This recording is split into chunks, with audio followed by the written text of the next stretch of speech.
who's keeping such tight control of this information to the point where someone who read this, they could be confident that no one who read this stuff and knew that there weren't any WMD would go to the press 5 years ago or 4 years ago and say, we've talked to an Iraqi intelligence and they're telling us there's no weapons of mass destruction in Iraq.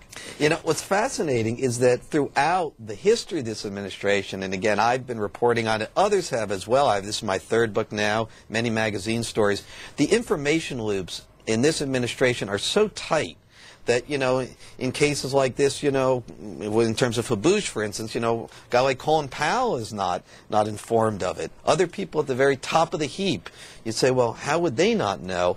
The key, and I think a lot of this was driven by Vice President Cheney, who had long experience certainly in White Houses, is that secrecy is a kind of asset, and it needs to be closely guarded. People are very much on a need-to-know basis, with the need to know often determined by the Vice President or the President in a very tight loop.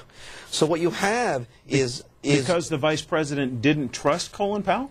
Well, you know, I think that may be some of it. I mean, part of so much of this is you don't want anyone to have information who is not already signed on, essentially, in a kind of I'm with you no matter what role.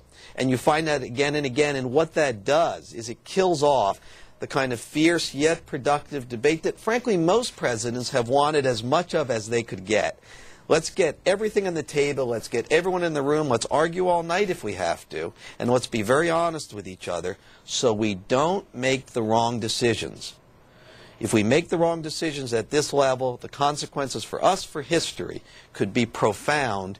This president does not seem to be, let's just say, bound or hindered by those doubts, as some others have been, which I point out in the book. Fears of making the wrong decision.